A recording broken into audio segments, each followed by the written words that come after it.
Hello guys, welcome back.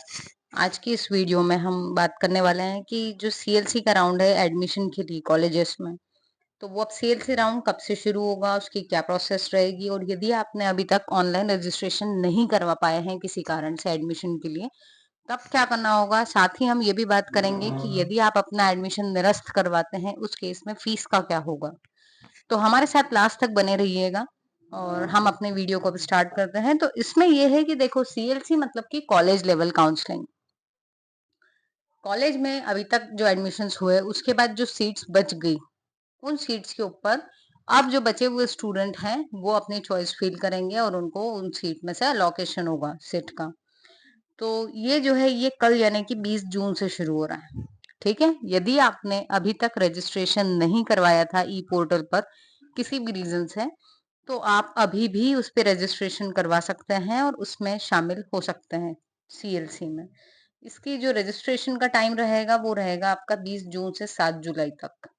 इस बीच आपको अपना रजिस्ट्रेशन करवा लेना है। उसके बाद में हम अगर इसके लास्ट डेट की बात करें तो 20 जुलाई को, सॉरी, 7 जुलाई को जो है रात के 11:59 मतलब 12 बजने के 1 मिनट पहले तक आप अपना रजिस्ट्रेशन करवा सकते हैं। बट मैं ये कहूंगी कि यदि आपको रजिस्ट्रेशन करवाना है तो लास्ट डेट का वेट ना करें, क्योंकि कई बार सर्वर डाउन या और भी इश्यूज आ जाते हैं।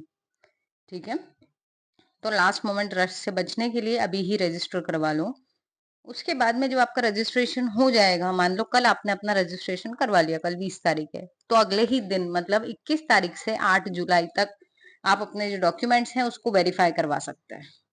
ठीक है, दस्तावेजों के सत्यापन की जो लास्ट डेट रहेगी वो रहेगी 8 जुलाई को शाम को 6 बजे तक। ठीक, उसके बाद में जब सीएलसी जो है इस राउंड की जो सीट एलोकेशन है वो शुरू हो जाएगी। वो कब आएगी आपके पास में, उसकी नोटिफिकेशन 12 जुलाई को 11 बजे। ठीक है, तो आप जो भी अपना नंबर रजिस्टर कराएंगे, मोबाइल नंबर, उस पर एक मैसेज आ जाएगा, तो आप उससे कंफर्म कर सकते हैं कि आपको सीट अलॉट हुई या फिर नहीं हुई। अगर मान लो आपको सीट अलॉट हुई है तो आपको मैसेज आएगा। ठीक, तो अब अगर एलोकेशन हो गया है तो अब आपका नेक्स्ट स्टेप क्या रहेगा कि आपको क्या करना है, फीस पे करनी है। तो फीस पे करने के लिए आपके पास टाइम रहेगा 12 जुलाई से 19 जुलाई तक का। इसमें आपको फीस देना ही है, अगर नहीं दी तो आपकी जो सीट अलॉट हुई है वो चली जाएगी। ठीक है, उसके बाद में आवश्यकता होने पर, मान लो आपने जो है सीएलसी के लिए पर्टिकुलर कॉलेज ले लिया, उस कॉलेज में बहुत सारे कोर्सेज थे, तो आपने किसी कोर्स को क्या किया, ऑप्ट किया, चॉइस दी। तो अगर आप बीसीए भी करने वाले थे, बीएससी में भी अलग अलग कॉम्बिनेशन है, कंप्यूटर भी है और उसके साथ अलग अलग कॉम्बिनेशन, तो आपने अलग अलग में से दो तीन ले लिए कि भैया मुझे इनमें से जो भी मिल जाए मैं ले लूंगा। तो मान लो आपने जो चॉइस फर्स्ट पे रख दी थी वो आपको मिल गई, बट एक टाइम के बाद आपको लगा कि भाई मुझे इसमें चेंज करवाना है, कुछ अपग्रेडेशन करना है। ठीक है, तो यहाँ पर आपको क्या करना पड़ेगा, अपग्रेडेशन का विकल्प भरना पड़ेगा।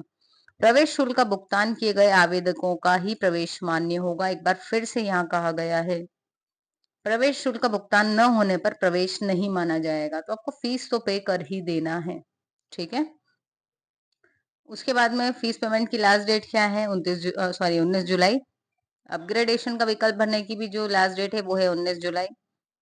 विद्यार्थियों द्वारा जो भी आप अपग्रेडेशन कराओगे अपने कोर्स का, सब्जेक्ट का, उसके आधार पर यदि उस कॉलेज में सीट अवेलेबल रही तो वो आपको मिल जाएगी।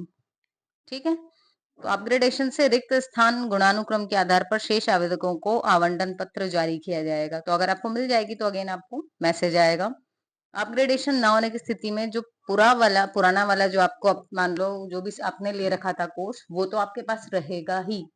ठीक है, तो वो यथावत रहेगा। ऐसा कभी भी नहीं होगा कि आपने कुछ अपडेट करवाने की कोशिश की तो पिछला भी आपसे छीन लिया गया, ऐसा नहीं होगा।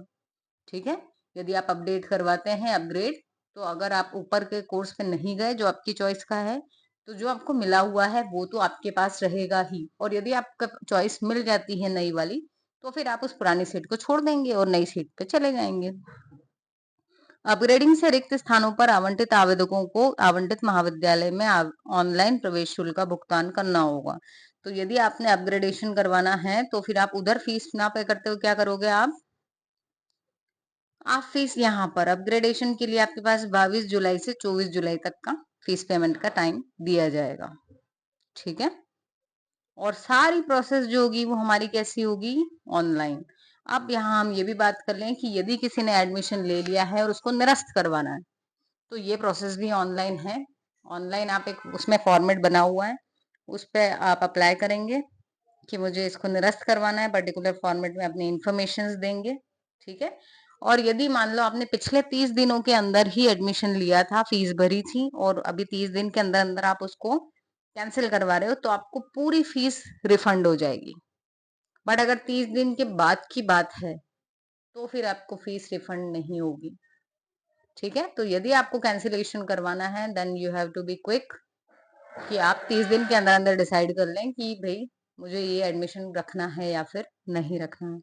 So thanks for watching. ये हमारा चैनल आपके लिए काफी हेल्पफुल रहेगा कॉलेज रिलेटेड मैटर्स में, तो इसको सब्सक्राइब जरूर कर लें। मिलते हैं अपने नेक्स्ट किसी इन्फॉर्मेटिव वीडियो के लिए। और यदि आपको कहीं किसी एडमिशन की प्रोसेस में डाउट हो तो आप कमेंट करके पूछ सकते हैं। Thanks for watching.